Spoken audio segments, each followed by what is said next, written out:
Hello കൂട്ടുകാരെ, കഴിഞ്ഞ എപ്പിസോഡിൽ നമ്മുടെ ഹീറോയിനെ കൊല്ലാനായി ആ കള്ളൻ പോലീസുകാരൻ്റെ ശിങ്കിടി അങ്ങോട്ടേക്ക് വരുമ്പോൾ നമ്മുടെ ഹീറോ അങ്ങോട്ടേക്ക് എത്തി ഹീറോയിനെ രക്ഷിക്കുകയും എന്നാൽ അവന് വെടികൊള്ളുകയും ചെയ്യുന്നതുവരെയാണ് നമ്മൾ കണ്ടത്. എന്നാൽ അതിനുശേഷം ബോധം കെട്ട് കിടക്കുന്ന ഹീറോയെയും അവൻ്റെ കൂട്ടുകാരനെയും കൊണ്ട് നമ്മുടെ ഹീറോയിൻ ഹോസ്പിറ്റലിലേക്ക് പോവുകയാണ്. അപ്പോഴേക്കും നമ്മുടെ ഹീറോയുടെ കൂട്ടുകാരൻ അവളോട് ചോദിക്കും, നിനക്ക് എയർപോർട്ടിലേക്ക് പോകണ്ടേ എന്ന് ഹീറോയിൻ ചോദിക്കുമ്പോൾ അതിനേക്കാളും വലുത് ഇദ്ദേഹത്തിൻ്റെ ജീവൻ രക്ഷിക്കുകയാണ് എന്നും പറഞ്ഞ് ഹീറോയെയും കൊണ്ട് ഹോസ്പിറ്റലിലേക്ക് വരും. അങ്ങനെ ഹോസ്പിറ്റലിൽ എത്തുമ്പോൾ ഡോക്ടേഴ്സ് ഹീറോയിനെ പരിശോധിച്ചിട്ട് പറയും, ഇവൻ്റെ ഒരുപാട് ബ്ലഡ് നഷ്ടപ്പെട്ടിട്ടുണ്ട്, O നെഗറ്റീവ് ബ്ലഡ് ഗ്രൂപ്പ് കിട്ടിയില്ല എങ്കിൽ ഇവൻ ചിലപ്പോൾ മരിച്ചു പോകുമെന്ന് പറയും. ഹീറോയിൻ അപ്പോൾ തൻ്റെ ബ്ലഡ് ഗ്രൂപ്പ് O നെഗറ്റീവ് ആണെന്ന് പറയുമ്പോൾ ആ പട്ടാളക്കാരൻ കൂട്ടുകാരൻ പറയും, നിനക്ക് പോവാൻ സമയമായില്ല, ഇനിയും പോയില്ല എങ്കിൽ നിനക്ക് നിന്റെ ഫ്ലൈറ്റ് മിസ്സാകുമെന്ന് പറയും. എന്നാൽ ഇതേ സമയം യൂറോപ്പിൽ മത്സരത്തിന് പോകാനായി തിരഞ്ഞെടുത്ത എല്ലാവരും എയർപോർട്ടിൽ എത്തിയിരുന്നു. എന്നാൽ ഇവരോടൊപ്പമാണ് നമ്മുടെ ഹീറോയിനും പോകേണ്ടിയിരുന്നത്. എന്നാൽ ഹോസ്പിറ്റലിലുള്ള ഹീറോയുടെ ജീവൻ രക്ഷിക്കാനായി തൻ്റെ ബ്ലഡ് കൊടുക്കുകയാണ്. എന്നാൽ ഹീറോയിൻ എയർപോർട്ടിൽ എത്താത്തത് കൊണ്ട് തന്നെ അവളെ കൂട്ടാതെ മറ്റുള്ളവർ യൂറോപ്പിലേക്ക് പോവുകയാണ്. എന്നാൽ ഹീറോയിൻ എയർപോർട്ടിൽ എത്തിയോ എന്നറിയാനായി നമ്മുടെ സുന്ദരൻ വില്ലനും ആ കള്ളൻ പോലീസുകാരൻ്റെ മാനേജരും അങ്ങോട്ടേക്ക് വരും. അപ്പോൾ അവൻ ആ മാനേജറിനോട് ചോദിക്കും, നീയൊക്കെ ഹീറോയിനെ എന്തു ചെയ്തു എന്ന്. എന്നാൽ മാനേജർ പറയും, ഞങ്ങൾ അവളെ കൊന്നുകളഞ്ഞു, അതാണ് അവൾക്ക് എയർപോർട്ടിൽ എത്താൻ കഴിയാത്തതെന്ന്. ഇത് കേട്ട സുന്ദരൻ വില്ലൻ, നീയൊക്കെ എന്ത് ക്രൂരനാടാ എന്ന് ആ മാനേജറിനോട് ചോദിക്കും. എന്നാൽ ഇതേ സമയം തന്നെ ആ കള്ളൻ പോലീസുകാരൻ്റെ ഓഫീസിലേക്ക് ഒരു പോലീസുകാരൻ വന്നിട്ട് പറയും, സാർ ഇതുവരെ ഒരു ആക്സിഡന്റ് നടന്നതായി ഒരു റിപ്പോർട്ടും കിട്ടിയിട്ടില്ല എന്ന് പറയും. എന്നാൽ ആ കള്ളൻ പോലീസുകാരൻ അവനോട് പറയും, അടുത്തുള്ള ഹോസ്പിറ്റലിലെല്ലാം വിളിച്ച് ചോദിക്കുക, ആക്സിഡന്റായി മരിച്ച ആരെങ്കിലും അങ്ങോട്ടേക്ക് എത്തിയിട്ടുണ്ടോ എന്ന്. എന്നാൽ ഹോസ്പിറ്റലിലുള്ള ഹീറോയിൻ ആകട്ടെ ഹീറോയ്ക്ക് ഒന്നും വരരുതേ എന്ന് പ്രാർത്ഥിച്ചുകൊണ്ട് സർജറി നടക്കുന്ന ഓപ്പറേഷൻ തിയേറ്ററിന് പുറത്ത് നിൽക്കുമ്പോൾ ആ വെടികൊണ്ട പോലീസുകാരൻ അങ്ങോട്ടേക്ക് വന്നു ഹീറോയുടെ യൂണിഫോം അവളുടെ കയ്യിൽ കൊടുക്കും. അങ്ങനെ അവൾ ബാഗ് തുറന്നു നോക്കുമ്പോഴാണ് ഹീറോയുടെ മൊബൈൽ ഫോൺ പൊട്ടിയെന്ന് അവൾക്ക് മനസ്സിലാകുന്നത്. എന്നിട്ട് അവൾ വിഷമത്തോടെ ഹീറോയുടെ ചോര പുരണ്ട യൂണിഫോം പുറത്തെടുക്കുമ്പോഴാണ് അതിന്റെ പോക്കറ്റിൽ നിന്ന് തന്റെ ഫോട്ടോ തറയിലേക്ക് വീഴുന്നത് അവൾ കാണുന്നത്. അപ്പോഴാണ് അവൾക്ക് മനസ്സിലാകുന്നത് താൻ അറിയാതെ തന്റെ ഒരു ഫോട്ടോ അന്ന് ഹീറോ കോപ്പി എടുത്തിട്ടുണ്ടായിരുന്നു എന്ന്. ഇതും കൂടി കാണുമ്പോൾ സങ്കടം സഹിക്കാൻ വയ്യാതെ നമ്മുടെ ഹീറോയിൻ അവിടെ ഇരുന്ന് കരയും. എന്നാൽ ഇതേ സമയം സർജറി റൂമിൽ ഡോക്ടേഴ്സ് നമ്മുടെ ഹീറോയുടെ ജീവൻ രക്ഷിക്കാനായി ഓപ്പറേഷൻ ചെയ്തുകൊണ്ടിരിക്കുകയാണ്. അങ്ങനെ ഒടുവിൽ അവൻ്റെ ഓപ്പറേഷനൊക്കെ കഴിഞ്ഞ് പുറത്തു കൊണ്ടുവന്ന ശേഷം ഡോക്ടർ അവളോട് പറയും, കൃത്യസമയത്തിന് നിങ്ങൾ ബ്ലഡ് തന്നത് കൊണ്ടാണ് ഇവൻ ഇപ്പോഴും ജീവനോടെ ഇരിക്കുന്നതെന്ന് പറയും. എന്നിട്ട് അവനെ വാർഡിലേക്ക് കൊണ്ടുവരും. അപ്പോഴേക്കും ഹീറോയിൻ അവൻ്റെ അടുത്ത് വന്ന് തന്നെ കാരണമാണല്ലോ ഇവൻ ഇങ്ങനെ വന്നതെന്നോർത്ത് കരയാൻ തുടങ്ങും. അങ്ങനെ ആ രാത്രി മുഴുവൻ അവൻ എങ്ങനെയെങ്കിലും സുഖപ്പെടണമേ എന്ന് ദൈവത്തോട് പ്രാർത്ഥിച്ചുകൊണ്ട് അവൾ കരഞ്ഞുകൊണ്ട് അവൻ്റെ അടുത്ത് തന്നെ ഉണ്ടായിരുന്നു. എന്നാൽ അബോധാവസ്ഥയിലുള്ള ഹീറോയുടെ മൈൻഡിലേക്ക് പണ്ട് താൻ സ്വിറ്റ്സർലാൻഡിൽ പിയാനോ വായിച്ചിരുന്ന കാര്യമൊക്കെ ഓർമ്മ വരും. അങ്ങനെ അന്ന് അവിടെ ഉണ്ടായിരുന്നവരുടെ മുന്നിൽ പിയാനോയൊക്കെ വായിച്ച് നമ്മുടെ ഹീറോ സ്റ്റാർ ആകും. അവൻ്റെ പ്രോഗ്രാം കഴിഞ്ഞ് അവൻ പുറത്തേക്ക് വരുമ്പോൾ പെട്ടെന്ന് അവൻ്റെ കൂട്ടുകാരൻ അവൻ്റെ അടുത്ത് വന്ന് പറയും, നിന്റെ ചേട്ടൻ്റെ വണ്ടി ആക്സിഡന്റ് ആയി, അയാൾ മരിച്ചു എന്ന് പറയും. ഇത് കേൾക്കുമ്പോൾ നമ്മുടെ ഹീറോ ആകെപ്പാടെ തകർന്നു പോകും. അങ്ങനെ തൻ്റെ പഠിത്തമെല്ലാം ഉപേക്ഷിച്ച് തിരിച്ച് നാട്ടിലേക്ക് പോകാനായി നിൽക്കുമ്പോൾ ഹീറോയുടെ അടുത്തേക്ക് ഒരു കുട്ടി വന്ന് പറയും, ചേട്ടൻ നന്നായി പിയാനോ വായിക്കുമെന്നറിയാം, എനിക്ക് വേണ്ടി ഒരു നോട്ട് വായിക്കാമോ എന്ന് ചോദിക്കും. തീർച്ചയായും മോൾക്ക് വേണ്ടി ഞാൻ വായിക്കാം, ഇതെന്റെ അവസാനത്തെ പിയാനോ വായിക്കലാണ് എന്ന് പറഞ്ഞു ഹീറോ ആ സ്വിറ്റ്സർലാൻഡിലെ ലേക്കിനടുത്തിരുന്ന് പിയാനോ വായിക്കും. അവൻ മനോഹരമായി അത് വായിക്കുന്നത് കേട്ട് ആളുകൾ എല്ലാവരും അവിടെ തടിച്ചു. അങ്ങനെ അബോധാവസ്ഥയിൽ നിന്ന് ഉണരുന്ന ഹീറോ നമ്മുടെ ഹീറോയിൻ അടുത്ത് നിൽക്കുന്നത് കണ്ട് അവളോട് ചോദിക്കും, നീ എന്താ ഇതുവരെ പോകാതിരുന്നതെന്ന് ചോദിച്ച് അവളെ വഴക്കു പറയും. എന്നാൽ ഹീറോയ്ക്ക് ബോധം വന്നപ്പോൾ സന്തോഷത്തോടെ അടുത്തേക്ക് വന്ന അവളോട് അവൻ പറയും, എത്ര റിസ്ക് എടുത്താണ് നിന്നെ ഞാൻ നാട്ടിലേക്ക് എത്തിക്കാൻ ശ്രമിച്ചത്, നീ അത് തമാശയായി കണ്ടോ എന്ന് പറഞ്ഞ് അവളെ വഴക്കു പറയും. എന്നാൽ അവളാകട്ടെ കരഞ്ഞുകൊണ്ട് പുറത്തേക്ക് വരും. കുറച്ചു സമയം കഴിഞ്ഞ് ഹീറോയുടെ റൂമിലേക്ക് വരുന്ന ഡോക്ടേഴ്സ് അവനോട് പറയും, തന്റെ കാമുകിയുടെ ഉണ്ടായിരുന്നത് കൊണ്ടാണ് താനിപ്പോൾ ജീവനോടെ ഇരിക്കുന്നത്, അവളാണ് തനിക്ക് ബ്ലഡ് തന്നതെന്ന് പറയും. ഇത്രയും സമയം ആ കുട്ടി ഭക്ഷണം പോലും കഴിക്കാതെ തനിക്ക് കൂട്ടിരിക്കുകയാണെന്ന് ഹീറോയോട് പറയുമ്പോൾ ഞാൻ അവളോട് പറഞ്ഞത് കുറച്ച് കൂടിപ്പോയി എന്ന് അവനും മനസ്സിലാകും.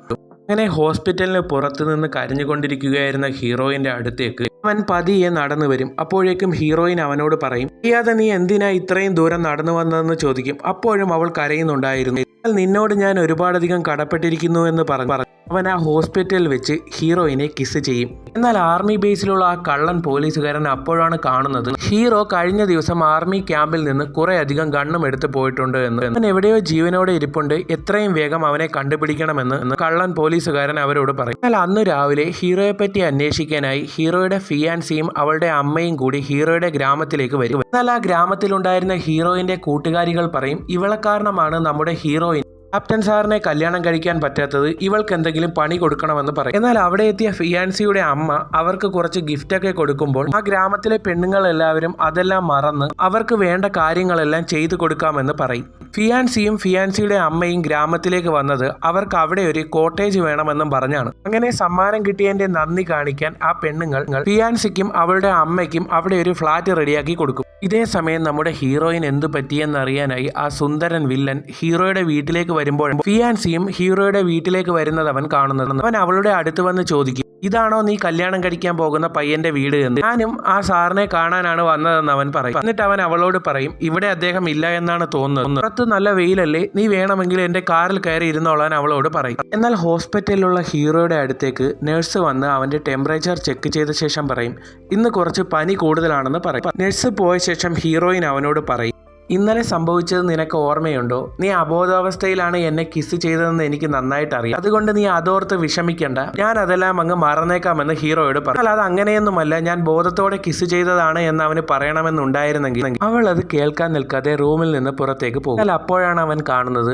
തന്റെ വെടികൊണ്ട് കീറിയ യൂണിഫോം ലവിന്റെ സിമ്പലിൽ തുന്നി വെച്ചിരിക്കുന്നത് കാണുന്നു. അവൻ അത് കാണുമ്പോൾ വളരെയധികം സന്തോഷമാകും. ഇങ്ങനെ ഹീറോയെ കാത്തിരിക്കുകയായിരുന്ന സുന്ദരൻ വില്ലനും ഹീറോയുടെ ഫിയാൻസിയും കാറിൽ കയറി ഇരിക്കുമ്പോഴാണ് അവൾ ഫോണിൽ എന്തോ ഗെയിം കളിക്കുന്നത് അവൻ കാണുന്നത്. എനിക്കും ബോറടിക്കുന്നു, ഞാനും കൂടി കളിച്ചോട്ടെ എന്ന് ചോദിക്കുമ്പോൾ അവൾ പറയും, ഞാൻ ഒറ്റയ്ക്ക് കളിച്ചോളാം, നീ കളിക്കണ്ട എന്ന് പറയും. എന്നാൽ നിനക്ക് കുട്ടികളുടെ സ്വഭാവമാണ്, നമുക്ക് ആഹാരം കഴിക്കാൻ പോയാലോ എന്നും പറഞ്ഞ് അവൻ അവളെയും കൂട്ടി നൂഡിൽസ് കഴിക്കാനായി കൊണ്ടുപോകും. അങ്ങനെ നൂഡിൽസ് കഴിച്ചുകൊണ്ടിരിക്കുമ്പോൾ അവൻ അവളോട് ചോദിക്കും, നിങ്ങൾ തമ്മിൽ എങ്ങനെയാണ് പരിചയപ്പെട്ടത്? ഞങ്ങൾ പരിചയപ്പെട്ടതെന്നുമല്ല, ഇതൊരു അറേഞ്ച്ഡ് മാരേജ് ആണെന്ന് അവൻ അവളോട് പറയും. ഈ അറേഞ്ച്ഡ് മാരേജിൽ നിന്നും ഒരു സുഖമില്ല, സ്നേഹിച്ച് കല്യാണം കഴിക്കുന്നതാണ് വൈബ് എന്ന് അവൻ അവളോട് പറയും. അപ്പോൾ ഫിയാൻസി അവനോട് ചോദിക്കും, നീ ആരെങ്കിലും സ്നേഹിച്ചിട്ടുണ്ടോ എന്നോ? ഇപ്പോൾ അവൻ പറയും, ഞാൻ ഒരിക്കലും ഒരു പെൺകുട്ടിയെ പെണ്ണ് കാണാൻ പോയി, പക്ഷെ അതിനുശേഷം ഞാൻ അവളെ സ്നേഹിക്കാൻ തുടങ്ങി എന്ന് അവൻ പറഞ്ഞു. എന്നാൽ അവൻ പറയുന്നത് നമ്മുടെ ഹീറോയിനെ പെണ്ണ് കാണാൻ പോയ കാര്യമായിരുന്നു. എന്നാൽ രാത്രിയാകുമ്പോൾ ഹീറോയുടെ അടുത്തുള്ള ഹീറോയിൻ അവന്റെ കട്ടിലിന് താഴെ വന്ന് കിടക്കാനായി ഒരുങ്ങും. എന്നാൽ നീ എന്തിനാ താഴെ കിടക്കുന്നത്, നിനക്ക് മുകളിൽ കയറി കടന്നൂടെ എന്ന് ചോദിച്ച് അവളെ നിർബന്ധിച്ച് അവൻ കിടക്കുന്ന കട്ടിലേക്ക് കയറ്റി. എന്നിട്ട് ഹീറോ താഴെ കിടക്കാനായി ഒരുങ്ങുമ്പോൾ അവൾ പറയും, നിങ്ങൾ എന്തിനാ താഴെ പോയി കിടക്കുന്നത്, നമുക്ക് രണ്ടുപേർക്കും സുഖമായി ഈ കട്ടിലിൽ കിടന്നൂടെ എന്ന് ചോദിക്കും. എന്നിട്ട് അവർ രണ്ടുപേരും ആ കട്ടിലിൽ കിടന്ന് ഉറങ്ങും. എന്നാൽ രാത്രി ഹീറോയിൻ ഉറങ്ങിയ ശേഷം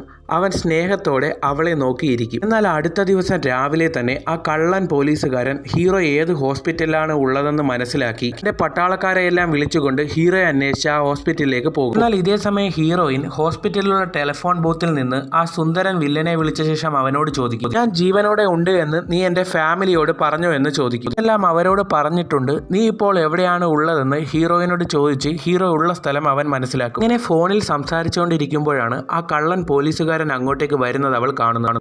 ഇയാൾ എന്തോ പണിയൊപ്പിക്കാൻ വേണ്ടി വന്നതാണെന്ന് അവൾക്കപ്പോൾ മനസ്സിലാക്കും. എന്നിട്ട് ആ കള്ളൻ പോലീസുകാരൻ നേരെ നമ്മുടെ ഹീറോയുടെ റൂമിലേക്ക് കയറി ചെല്ലും. എന്നിട്ട് മറ്റ് പോലീസുകാരെയെല്ലാം പുറത്തിറക്കും. അപ്പോൾ ഹീറോ അവനോട് പറയും, നീ എന്റെ കൂടെയുള്ള പെൺകുട്ടിയെക്കുറിച്ച് അന്വേഷിക്കാൻ പോയതൊക്കെ ഞാൻ അറിഞ്ഞു, ഇനി നീ അതിന്റെ പിറകെ നടന്നാൽ നിനക്ക് നല്ല പണി കിട്ടുമെന്ന് പറയും. എന്നാൽ അപ്പോഴേക്കും ആ വില്ലൻ പോലീസുകാരൻ പറയും, ഞാൻ ആ കാര്യത്തിന് വേണ്ടിയല്ല നിന്നെയോടെ അറസ്റ്റ് ചെയ്യാൻ വന്നത്, ആർമിയിൽ നിന്ന് ഒരുപാടധികം ആയുധങ്ങൾ എടുത്തിട്ടുണ്ടല്ലോ, ഈ ആയുധങ്ങൾ ഉപയോഗിച്ചല്ലേ നീ മുൻപ് ആ എഞ്ചിനീയറെ കൊന്നതെന്ന് ചോദിക്കും. എന്നിട്ട് പുറത്തുള്ള പോലീസുകാരനോട് ഇവനെ അറസ്റ്റ് ചെയ്യാൻ പറയുമ്പോഴാണ് നോർത്ത് കൊറിയയിലെ ആർമി ചീഫായ നമ്മുടെ ഹീറോയുടെ അച്ഛൻ അങ്ങോട്ടേക്ക് വരുന്നത്.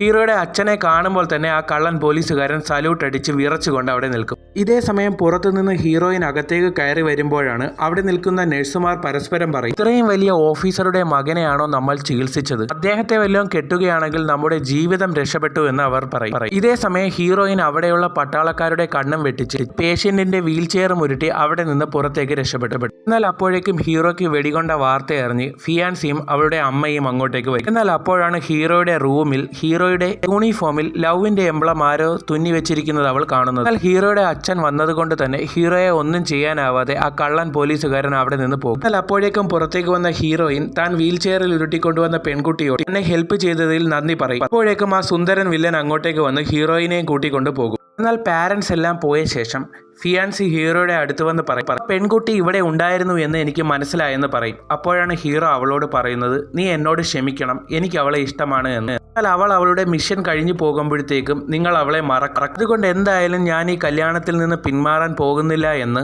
ഫിയാൻസി ഹീറോയോട് പറഞ്ഞ് റൂമിൽ നിന്ന് പുറത്തേക്ക് വരും. എന്നിട്ട് അവൾ അവളുടെ അമ്മയോട് വന്ന് പറയും, നമുക്ക് ഉടനെ തന്നെ കല്യാണത്തിനുള്ള ഡ്രസ്സ് എടുക്കാൻ പോകണമെന്ന്. ഇതേസമയം നമ്മുടെ സുന്ദരൻ വില്ലൻ ഹീറോയിനെയും കൂട്ടിക്കൊണ്ട് അവൻ്റെ സ്ഥലത്തേക്ക് വരും. അങ്ങനെ അവൻ്റെ ബംഗ്ലാവിലെത്തിയ ശേഷം ഹീറോയിൻ അവനോട് ചോദിക്കും, ഞാൻ ജീവനോടെ ഉള്ള കാര്യം നീ എൻ്റെ ഫാമിലിയോട് പറഞ്ഞോ എന്ന്. ഞാൻ അവരോട് നീ ജീവിച്ചിരിക്കുന്ന കാര്യം പറഞ്ഞപ്പോൾ എല്ലാവർക്കും വലിയ സന്തോഷമായെന്ന് അവൻ അവളോട് പറയും. എന്നാൽ സൗത്ത് കൊറിയയിൽ ഹീറോയിൻ്റെ അച്ഛൻ ബോർഡ് മീറ്റിംഗ് കൂടുകയാണ്. എല്ലാ ബോർഡ് മെമ്പേഴ്സിനെയും വിളിച്ച ശേഷം അവരോടായി പറയും, എൻ്റെ മകളെ കാണാതായിട്ട് 90 ദിവസമായി. എൻ്റെ കുടുംബത്തിൻ്റെ നിയമം അനുസരിച്ച് 90 ദിവസം കഴിഞ്ഞതിനാൽ അവൾ മരിച്ചതായി തീരുമാനിക്കുകയാണ്. അതുകൊണ്ട് തന്നെ പുതിയ CEO ആയി തൻ്റെ ഇളയ മകനെ നിയമിക്കുന്നു എന്ന് പറയും. അതേസമയം കല്യാണത്തിലുള്ള ഡ്രസ്സ് എടുക്കാനായി വരുന്ന ഫിയാൻസി അവിടെയുള്ള മാഗസിൻ എടുത്ത് നോക്കുമ്പോഴാണ് നമ്മുടെ ഹീറോയിനെ പറ്റിയുള്ള ന്യൂസ് ആ മാഗസിനിൽ അവൾ കാണുന്നത്. എന്നാൽ ആ സുന്ദര കുട്ടപ്പൻ്റെ അടുത്തുള്ള ഹീറോയിൻ അവനോട് പറയും, എന്നെ ഹീറോയുടെ അടുത്തേക്ക് കൊണ്ടാക്കാൻ. എന്നാൽ ഹീറോയിൻ ആ സുന്ദര കുട്ടപ്പൻ്റെ അടുത്താണെന്ന് മനസ്സിലാക്കിയ ഹീറോ ഹോസ്പിറ്റലിൽ നിന്ന് ഹീറോയിൻ്റെ അടുത്തേക്ക് പോകാനായി ഇറങ്ങുമ്പോൾ അവൻ്റെ ഫിയാൻസി അങ്ങോട്ടേക്ക് വരും. എന്നാൽ ഹീറോയിൻ ആ സുന്ദര കുട്ടപ്പനോട് എനിക്ക് അവനെ ഇഷ്ടമാണെന്ന് പറയും. സുന്ദര കുട്ടപ്പൻ പറയും, നിനക്ക് തോന്നുന്നുണ്ടോ നിനക്ക് അദ്ദേഹത്തെ കല്യാണം കഴിക്കാൻ കഴിയുമെന്ന്? പിന്നെ കാരണം അദ്ദേഹത്തിന്റെ ജീവൻ കൂടി അപകടത്തിലാകുമെന്ന് ഹീറോയിനോട് പറയും. എന്നാൽ ഇതേ സമയം ഹീറോയുടെ അടുത്തുള്ള ഫിയാൻസിയോട് ഹീറോ എല്ലാ കാര്യങ്ങളും തുറന്നു പറയുമ്പോൾ അവൾ അവനോട് പറയും, അവൾ നോർത്ത് കൊറിയയിൽ നിന്നുള്ള പെണ്ണല്ലേ, അവളെ കല്യാണം കഴിക്കാൻ നിനക്ക് പറ്റുമെന്ന് തോന്നുന്നുണ്ടോ? പിന്നെ കാരണം നിന്റെയും അവളുടെയും ജീവൻ അപകടത്തിലാകുമെന്ന് ഫിയാൻസി പറയും. ഇനി എന്ത് ചെയ്യണമെന്നറിയാതെ ഹീറോയിനും പകച്ചു നിൽക്കുന്ന സീനോട് കൂടി ഈ എപ്പിസോഡ് ഇവിടെ അവസാനിക്കുന്നു. ഇനി എന്താണ് അവരുടെ ജീവിതത്തിൽ സംഭവിക്കുക എന്ന് നമുക്ക് അടുത്ത എപ്പിസോഡിൽ കാണാം.